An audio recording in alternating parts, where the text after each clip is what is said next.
Welcome, everybody. I'm your host for Different Thinking for Different Times, Steve Lentini. And today, my guest is Neil Markey. And I found his journey to be fascinating. And what he's doing today fits with expanding from small minded, limited thinking, listening to that little voice in our head that I sometimes call the little fucker. I hope I can say that, Neil. It's our job to expand into limitless thinking, which models what we live in. We live in something we truly don't understand. So let me tell you a little bit about Neil, and I think you'll agree with me about him being a fascinating person with a fascinating background. So he's the co-founder and CEO of Beckley Retreats, the world's only psychedelics retreat program backed by 25 years of scientific research and an ecosystem of expertise that honors global wisdom traditions. That's infinite thinking, folks, because honoring something rather than judging it is infinite thinking, not small-minded. Now, Neil is a former captain in the U.S. Army Special Operations, 2nd Ranger Battalion. So picture yourself doing that work. Just pause for a second and reflect on that. He served in Iraq and Afghanistan before studying at Columbia, where he struggled with depression and PTSD. So think about that for a second, right? And where any of you have been in some of those same struggles, Neil is going to give you some ideas and his thoughts about that and his experience. This led him to explore mindfulness and psychedelics as part of his healing journey. Prior to Beckley, he was Chief Growth Officer for a $450 million private equity portfolio company and a consultant at McKinsey & Company. Neil believes in the synergy between science and spirituality. Welcome, Neil. Thank you for having me, Steve. So tell us about your journey and how you got to where you are today. No.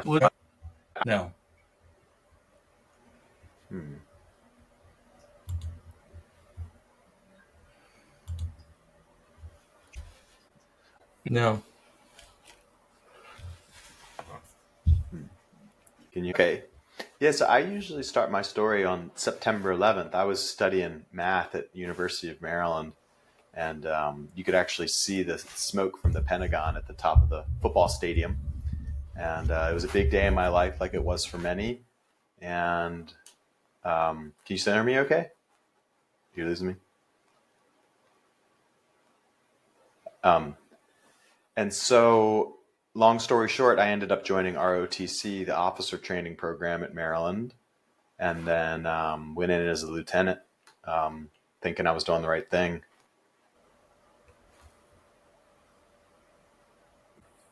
And I went to Iraq with the regular army, the big army, as a lieutenant. By the time I got there, we had learned this weapons of mass destruction narrative, if you remember that. Wasn't exactly accurate, so that was quite challenging. And then I got a chance to go try out for this small special operations unit called the Ranger Regiment, and went to Afghanistan twice with them. And I was an officer and was more support, so I was actually quite fortunate relative to many. But it definitely left some marks on me. I mean, without question. Now looking back, I mean, almost everybody in that unit had some form of PTSD. I mean, the intensity with what we were doing was wild. Leroy Petrie got the Medal of Honor when I was there. His locker was right next to mine. It was surreal. And then I got out in 2012 and went to graduate school at Columbia. And so by some measures, I was doing well professionally. I was at a good school and was getting job offers that first year at good companies. But I was also going through a divorce. I was isolating. I was using alcohol too much. And so by a lot of measures, I was not doing well. I was actually in a really bad place. And I think that one of the main insights for me now is that there's a lot of people out there that have a tremendous amount of pain, and they're showing up, and maybe from the outside looking in, they think like they're doing okay, but they're really, really struggling. And so I just for me now, I always keep that in mind and have a little bit more softness when I meet people, knowing that people have a lot of stuff going on. Yeah. And And then I tried lots of different traditional approaches, SSRIs, anti-anxiety medications, cognitive behavioral therapy. Some worked for a bit of time, then, like it wouldn't work anymore. And this is a pretty common veteran story. And then I got introduced to meditation. And meditation for me was exactly what I needed. And I still believe in meditation as like kind of a foundational practice for health. And then through that network, I had some professionally facilitated psychedelic experiences. This is in year like 2012 to 2015. And for me, those were transformative. In some ways, it was almost like an instant central nervous system reset. And it very much felt like it was accelerating what I was trying to do with meditation, which is kind of hard to articulate, but I just knew that it was advancing me on that path. And so that was kind of my entry into this world, was through my own pain and trauma and trying to feel better. And then I went on to kind of have a corporate career, but maybe I'll pause there for a bit. Sure. So, how did the corporate career impact you? And what, as you look back, what are the gifts that you see that nudged you to what you're doing? Yeah. Well, so through grad school, I learned how to take better care of myself. And I went on a lot of different programs and was doing a lot of learning on my own.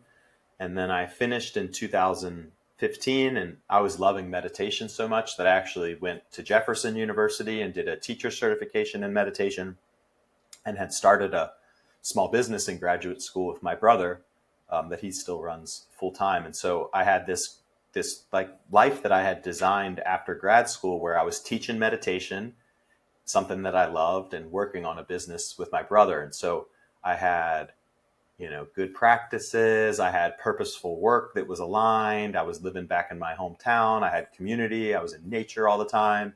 I wasn't drinking alcohol. And you do all these things.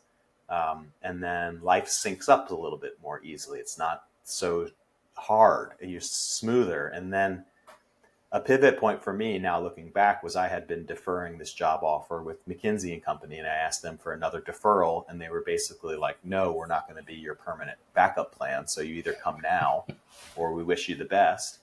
And I went there, and, part of me loved it. I learned so much and got to work with people that I really looked up to. But that was probably the beginning of when all the progress I had made I started backsliding a little bit. I started taking a little bit less care of myself. It's a really intense environment. It's hyper competitive. And then I got recruited to go to this boutique consultancy that was mostly ex-McKinsey people that was doing restructurings for private equity portfolio companies. And there's good private equity shops out there, and there's good people in the field.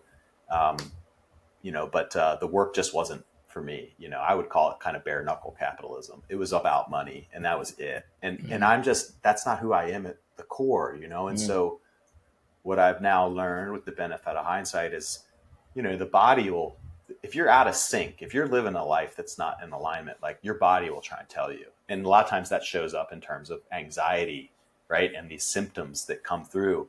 And then some people listen to them and make adjustments, or other people don't listen, and they trying to drown those symptoms out with other substances like alcohol or drugs.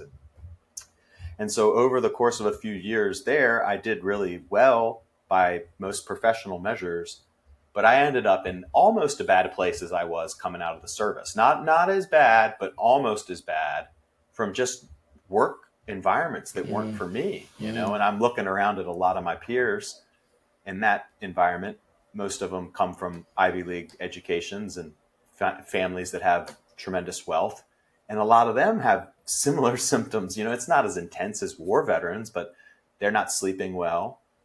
Their relationships are struggling. They're probably over reliant on prescription meds for sleep and to get up in the morning. And then they use alcohol too much. And so it's just, I had this kind of period of time where I was like, what the hell am I doing? Like, it's just, I'm miserable. And so, 4 years ago I left. And I'm, trying to live a more connected life now. So is that when you co-founded um, the retreats? Well, I left not knowing what I was going to do, Mm-hmm. but I got back to teaching meditation. And, I had been well before. And so I kind of got back to the basics. And then Mm-hmm. through that reset, I ended up in Mexico and was leading meditations there. And then there's this indigenous community called the Huichol, which has been using psychedelics for thousands of years. And they're super accessible. And I started having friends down that were spending time with them.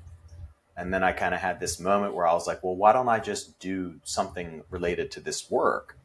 Meditation and spiritual practice. I love it. It's fascinating and the world needs it.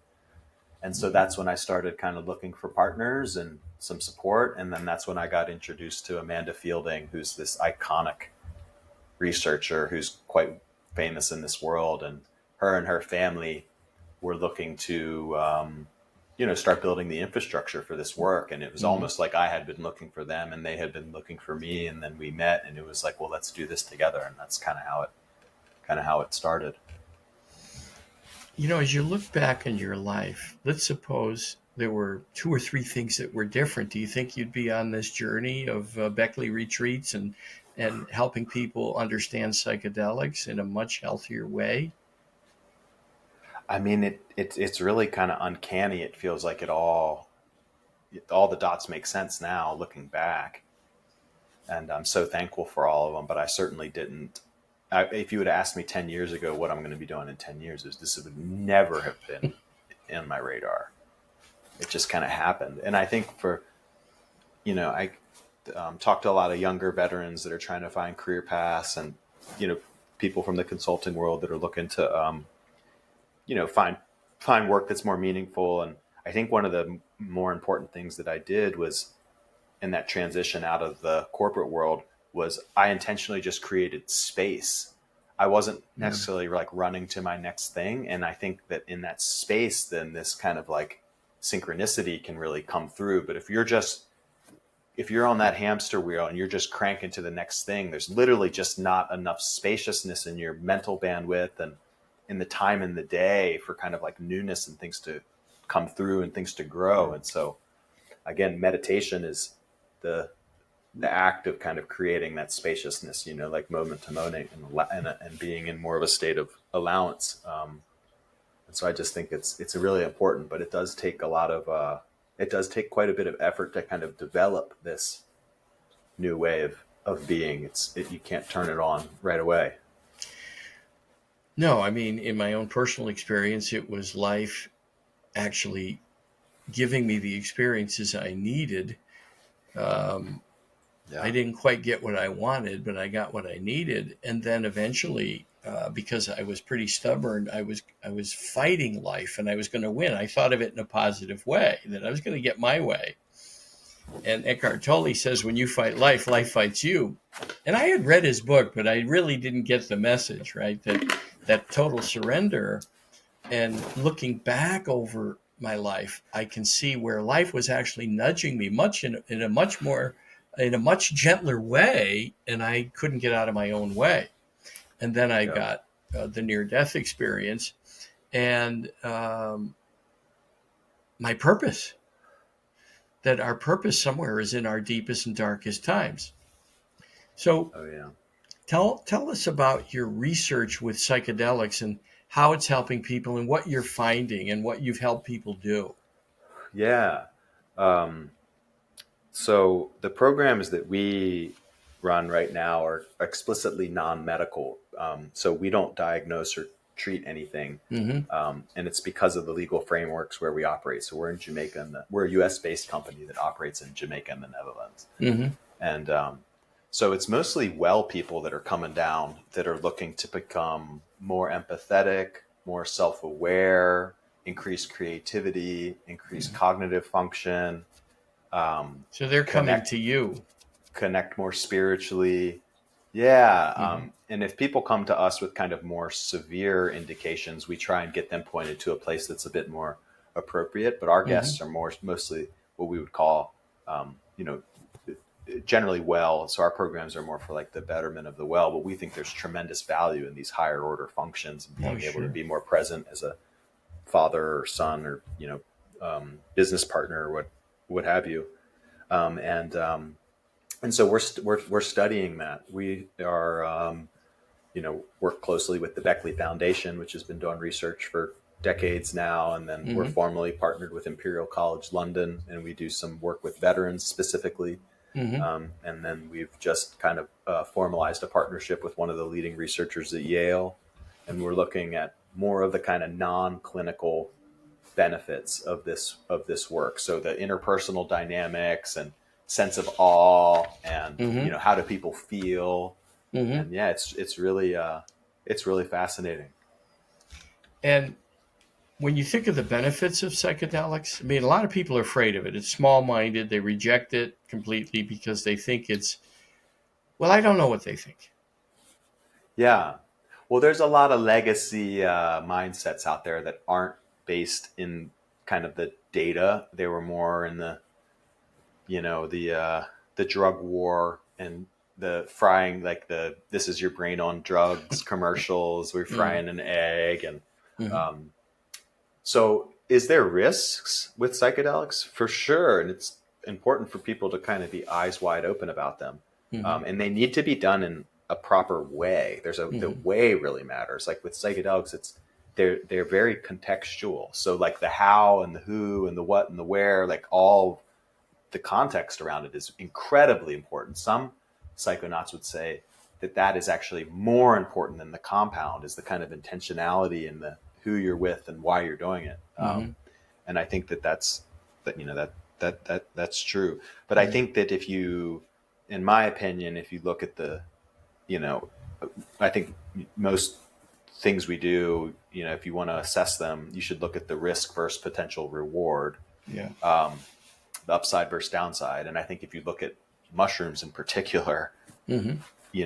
the downside if you do it in the correct way versus the potential upside, and then you compare that to, you name it, prescription medication that we Mm-hmm. take all the time with all the risks that are involved in that. Mm-hmm. My personal risk reward calculator is like, this is a no brainer, Yeah. compared to um, many things we do on a regular basis, including drinking alcohol with friends or driving at night or climbing a Yeah. mountain, or we take risks all the time. It's important to understand the potential outcomes and make a decision based on reality. But yeah, the risks have gotten, I think, a bit overblown, and now we're actually in this place where maybe we're going to the pendulum. We hope the pendulum doesn't swing too far the other way. I think it has with cannabis in some ways, where Yeah. Mm-hmm. cannabis was in this boogeyman bucket, and then we said Mm-hmm. no, it actually has some medical benefit, and now it's swung so hard the other way, where it's like it'll fix everything and there's no risk. Well, that's not true either. It's actually the truth is in between. It has benefits and there's risks. For some people, the risk benefit calculation is different. Yeah. Well, I think I always like to say, in my experience, right, because I'm not trying to convince anybody of uh, what my beliefs are. I just share my experience. And so, what was your experience? How did it start? And um, where did it, I'm sure it's a journey, but where are you now and your views of it looking back? Yeah, my first experience was done in essentially like a doctor's office, but it was a person's home. It was set up like a office, and so I took a pretty significant dose of mushrooms, and then wore an eye mask and laid down with a set of headphones like you have on a Mm-hmm. bed for 5-6 hours, Mm-hmm. and your whole world shifts when you take these large doses. So I Mm-hmm. mean, everything turns inside out. You can hear colors and taste words, and Mm-hmm. um, many people will have things that come up from their past memories, traumas, and Mm-hmm. we don't understand the mechanics of what's going on. But Mm-hmm. I think there is some consensus in the field that these experiences have some way of bringing those things to the surface, and Mm-hmm. then you can develop a new relationship with them. So Mm-hmm. maybe the trauma, instead of being tucked down in your subconscious and affecting you kind of without your knowledge, boom, right there it is. And then Mm-hmm. you can kind of process it in that experience, and then kind of later, after in the integration period, if you're working with a trained person and kind of doing the work on your own.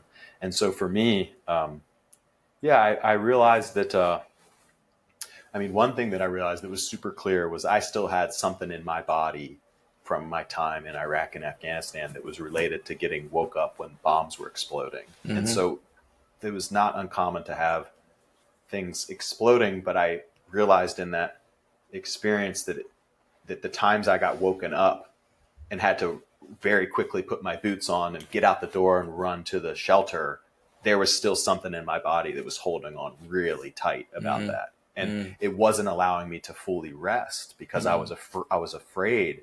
And in that first one, that kind of became clear, and I was kind of able to convince myself that I didn't have to carry that anymore, And so that was kind of one of the key insights in one of those early ones. So Deepak Chopra and Dr. Srikumar Rao, Eckhart Tolle, Dr. Roland Alexander, Dr. James Doty, in their work, they talk about when we can get to the witness level, not give me a witness in a religious sense, or the observer level, I like that word better, that when we can develop a level of thinking above our thinking, that we can look at life's circumstances more objectively. We can just see it as happening outside of us, and that there's nothing to fear. Now, I know that that's been work for me. I haven't arrived. I tell my clients, if I tell you I found the way, run away. Because there's only each of our journeys. Right. Do you notice that there's an observer level that has helped you, and have others talked about it, that they've been able to just be more of an observer, especially during really stressful or anxious, or to recognize it's the mind deciding that this is anxious or stressful or whatever it is, or that you're a failure, whatever it is, right? Because in my experience, none of those labels are true. It's that brain, the acorn brain, saying, "Oh, you see what you did?" Yeah. Does that ring true at all, or? Yeah, absolutely. And it's kind of a key component of meditation, which I believe so much in, right? Is getting still and trying to focus on something in the here and now. And then you notice that the mind kind of has this intention of its own, and it runs around and it tells all this story, but that's different than the thing or individual or person that's observing it. Right. And so I think meditation at its core is being curious about that and observing that and developing a new relationship with it, where for much of my life, that thing was running and chattering. And, I just didn't have the separation between this is, who am I and what is that? And then over time with meditation, that kind of constant chatter that many of us have will actually, will settle down, and it'll maybe never for many like ever go away, but I'll notice it, when it comes into my existence now. I'm like, oh, thanks, buddy. Yeah, I didn't really need that in the moment. You telling me that like, my life's crap or whatever. But so I have a completely different relationship with it now, and know it, and and that you catch it. You said something key there, yeah.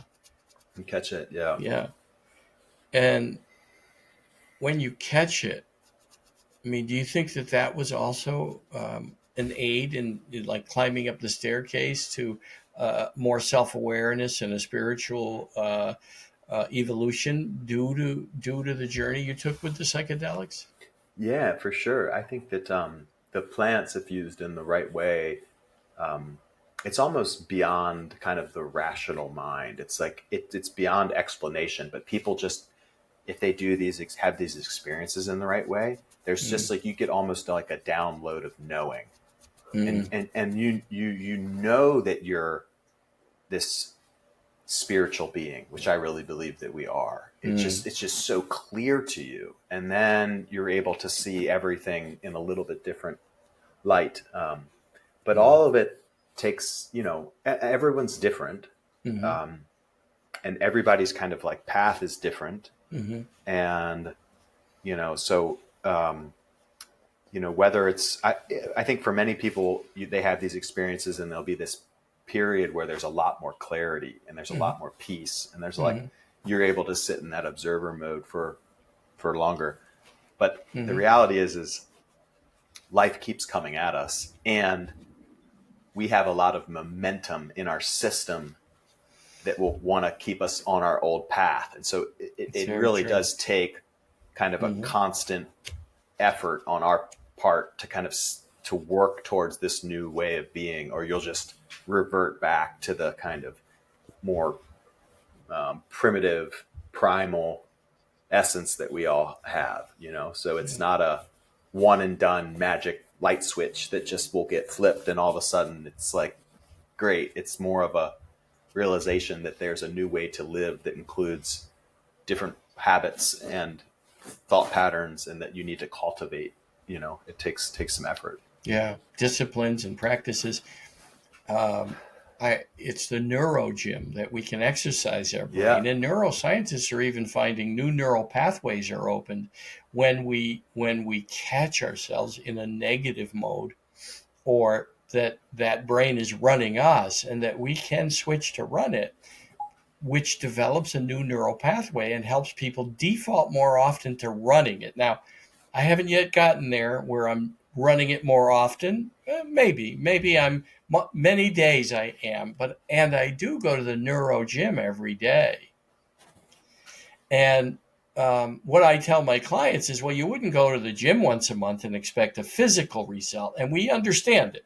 Because if you did go once a month, you'd have physical pain the next day. Well, when you go to the neuro gym, once a month doesn't do anything for it.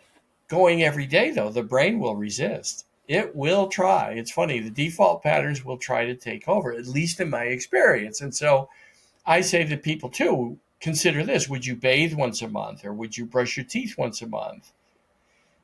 And mostly everyone says, no, I don't even think I would try that, right, as an experiment, right?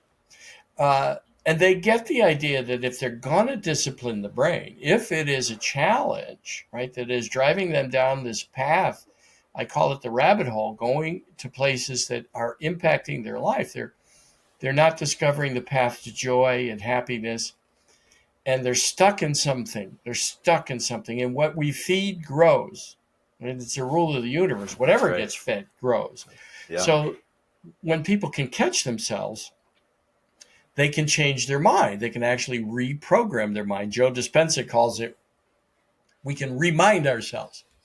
So when you think of the psychedelic journey, what would you say to people that are considering, well, there's two paths, people who are stuck and those who are actually now considering a psychedelic journey? What would I say to them? Yeah. Yeah, I would say, do your research. I think that's important.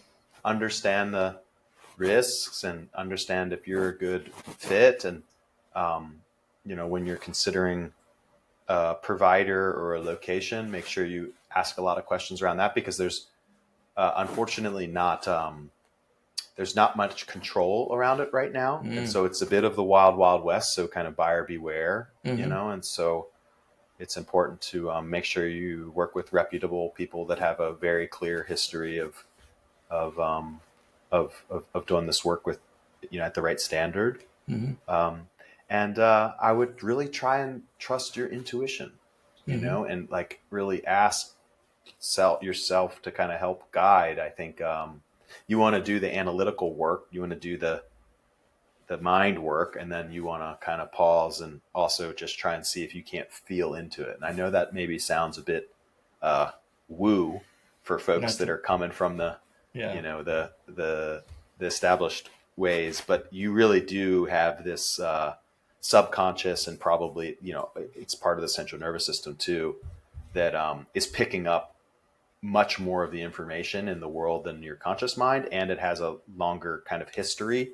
And a lot of the true innovators, Steve Jobs is always one that people note, were excellent at cultivating this intuition. And so these experiences, I think, you want to try and you want to feel into them. You don't want to force it. It's got to feel on time. Is it a one and done, or is it part of an ongoing practice that includes the meditation, the spirituality, Yeah. investigating one's journey and looking for the gifts and the intuition, as you say? Is it a one and done, or is it part of a piece of a discipline that needs to be developed? Yeah, I think it's more of the latter. It's can be a bit of an opening into this kind of new way of being that takes conscious effort. Um, and how many times and how frequently, I mean, everyone's so different. It Mm-hmm. depends on their state, and the deeper the trauma, the more times it needs to be let go, Mm-hmm. I think is very, very true. But Mm-hmm. many people, 88% of our guests say it's the most meaningful or one of the most meaningful experiences of their life. Wow. So one experience can have some pretty profound Wow. benefits. But the Mm-hmm. reality is if you don't make any habit change and you go right back to your old ways, a lot of those benefits are going to fade quite quickly. Yeah. But this can be a entry point. You really do, looks like you create this neuroplasticity and are in this more malleable state for some period of time. And that's the sweet spot. That's when you can really potentially develop these habits that'll stick. And so that's why we really like the program that we run and how comprehensive it is, because we're teaching all those skills along the way so that hopefully people will actually learn how to take better care of themselves. Sure. That's what we want. So it's part of the retreat. How long is the retreat, or how long can they be?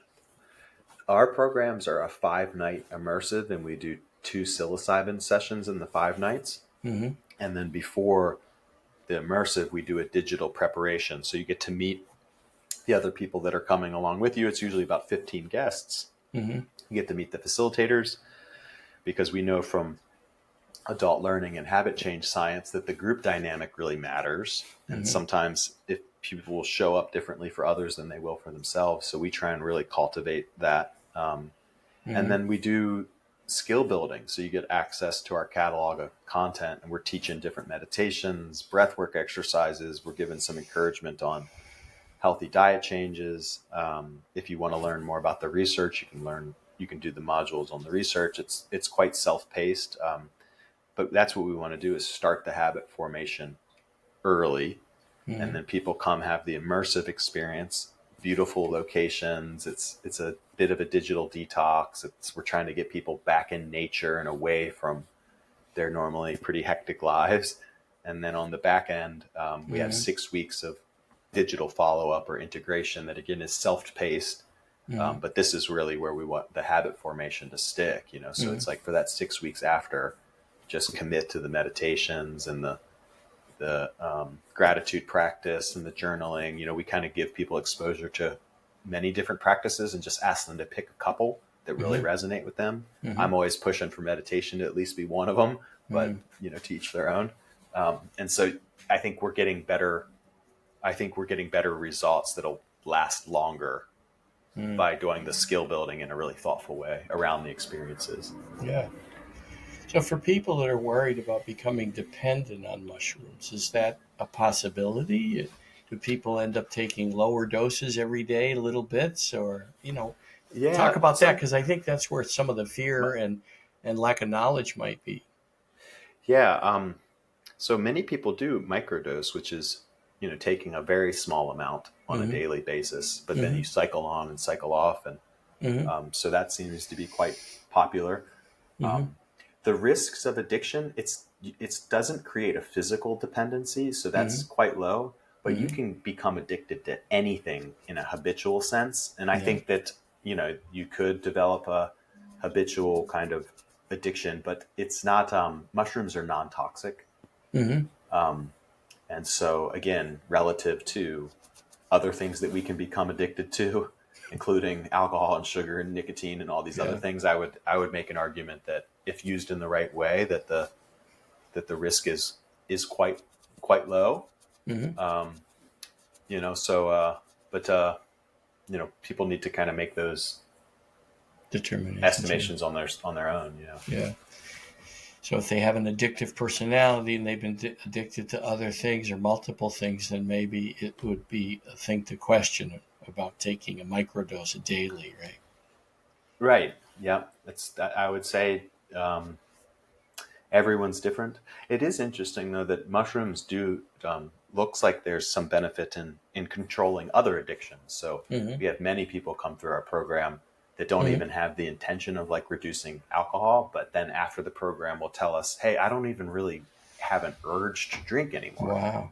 And Wow. so we are still very much learning about these things, but it looks like it has some Mm-hmm. benefit for that.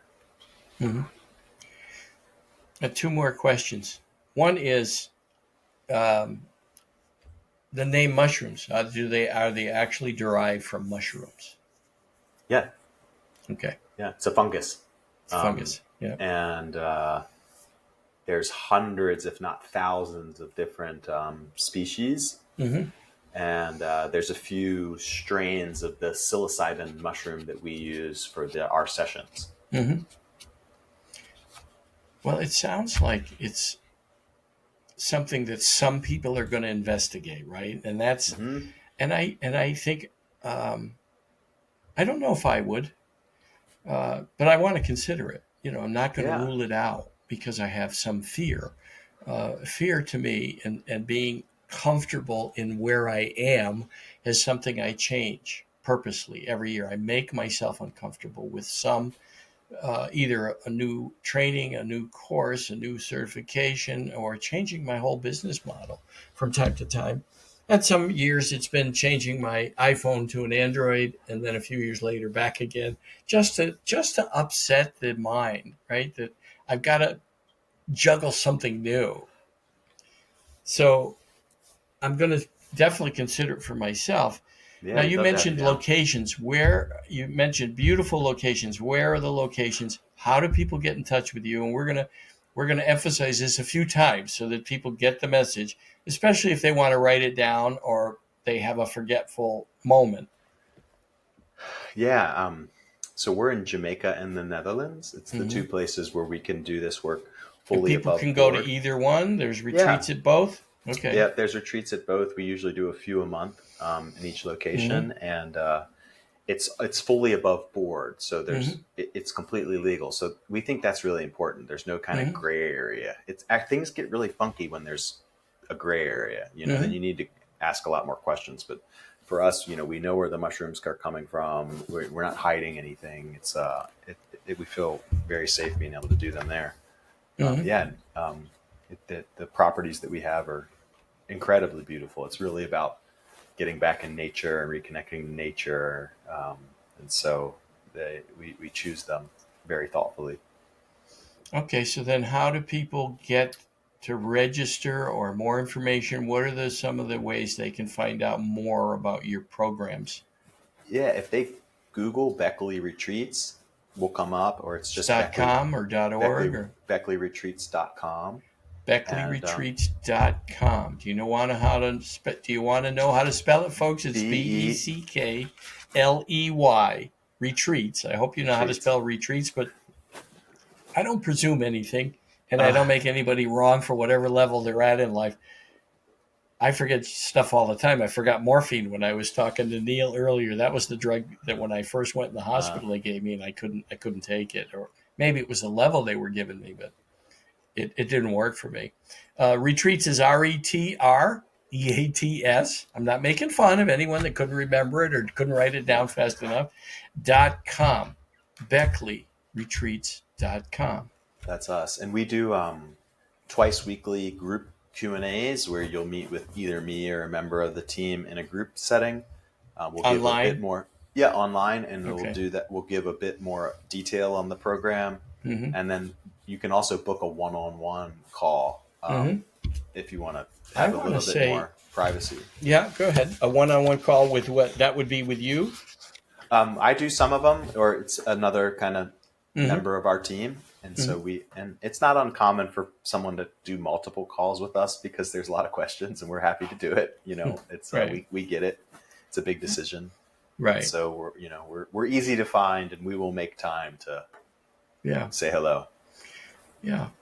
Um, a final thought. What would you like to leave people with? as a thought about this? Well, I love Einstein's quote that was, you can live your life as if nothing is a miracle or everything's a miracle. And I think that if you look at the complexity of this world that we live in, it's pretty miraculous. And there is this, Yeah, I like to say it's a universe. yeah. And yeah, It's you're a something miracle. I keep on my desk to remind me of just how tiny we are. And physicists are saying there's the world painted on a marble. Physicists say it's quite possible we're smaller than that. That we might be relative to the size of the universe, we might be living on a grain of sand. Yeah. Oh, it gets real weird, real fast. Yeah, I love cosmology and the physics of what's going on. It's really nearly yeah, hard to believe. yeah. And do you know Matt Zeman? Yeah, yeah, I know Matt. Oh, okay. I'm interviewing him in a couple of weeks. Oh, great. His Yeah, people reached out to me, and I don't know great. if it was connected to you or not. But No, but we know each other. He's a okay. great guy. Well, I'm looking forward to getting the podcast episode up online for people to hear it. Typically, it takes me a couple of days, especially if there's some editing required, and we can have a chuckle about that. And what I've learned is actually when I couldn't hear you, it was the connection in here. Ah, okay, So gotcha. maybe it's time for new headphones. Maybe. Yeah, and probably that your audio track was complete. So, Yeah. all right, everybody, this is Neil Markey. He's a co-founder of Beckley Retreats, and he learned himself the benefit of the psychedelic? No, Psychedelic. psychedelic. No, but what's the Psilocybin. mushroom? Psilocybin. That's what I was trying to say. So he's learned from his own experience the benefits of psilocybin, and that became part of what his new journey is, right? And um, what I get a sense of from Neil is he's not chasing money to get this done. He's doing something that energizes him because he knows he's benefiting society. He's benefiting the world.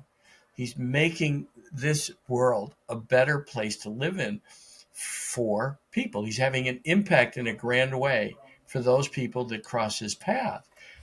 That's part of what I talk about, right? For all of us to give up chasing things and pay attention to what shows up in our life. And Neil just told us a fantastic story about what showed up in his life, and he cannot find today any episode of his past experiences that was out of order because it all helped him get to where he is. So this is something certainly I'm going to consider. I know I'll hear it from some of my friends. Uh, it sounds interesting to me, and I think it will enhance my journey. And so, don't be surprised if you get a registration from someone named Lentini. We'd love to have you down, Steve. If you want to talk in more detail, let's do it. Yeah, yeah, um, folks. Neil Markey, BeckleyRetreats.com. Make sure that if this is something that gave you a little nudge, if it felt like it sounded right for you, then follow up. I think you'll find some benefits. In the Thank you, meantime, Steve. everybody, we're going to head out. I'm really grateful that I met Neil, and I think that if you have some curiosity about this and do the follow up, you'll be glad and grateful that you did.